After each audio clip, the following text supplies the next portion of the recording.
Hello, this is Dr. John Pendleton with Rambling Roads. Welcome to our little homestead. This is a video about the death wobble on your steering wheel. There's different issues in reference to this, and it could be one of many different things.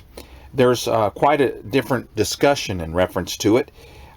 It could be, and I thought originally when it happened, it was a tire problem. I thought both of the tires went flat. It could be your tire pressure. It could be your balance in your tires. It could also be an alignment issue. And I'm going to take it in today probably to have the two front end tires changed. But the real issue here for us wasn't the tires at all. Could be a tracking bar. Also, it could be a tie rod. And you'll have to get under your vehicle and see the different parts and your make and model number and see what that might be. It could be a drag in the link in the column, a ball joint, and if it's a ball joint, sometimes in reference to your tires, and the tires will wobble back and forth, and you can tell that. A steering damper, a controlling arm, a wheel bearing, a steering box, and the steering columns. There's a lot of different parts to the steering column in all vehicles, so you'll have to take a look at your particular vehicle and kind of find out what it is.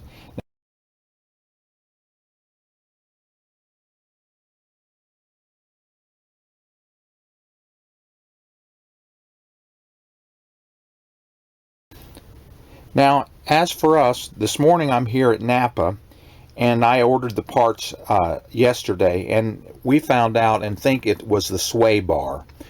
And I'll go over changing the different components to that. It's only $21 for the package to upgrade those and to get those in operational order. And I'll show you what I found, and I'll show you the step-by-step replacement for those. Okay.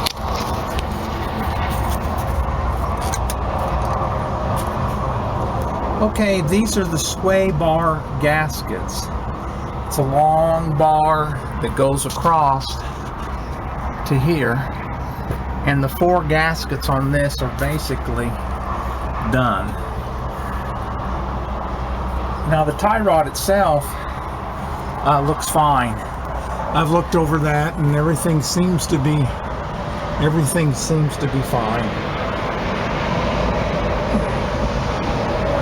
No real issues with the tie rod.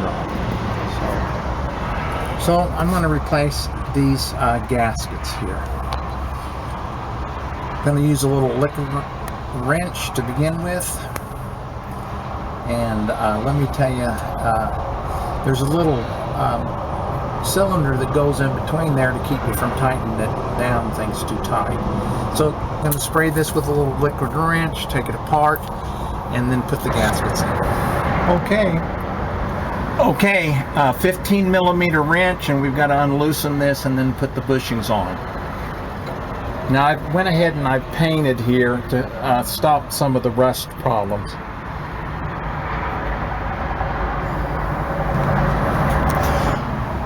Okay, once you get the bolts off and you can paint or whatever, this just flips right up, and what I'm going to do is put one grommet underneath, one grommet on the top, and then tighten it. Okay, you can see the old grommet. This is the old one. This is the new one.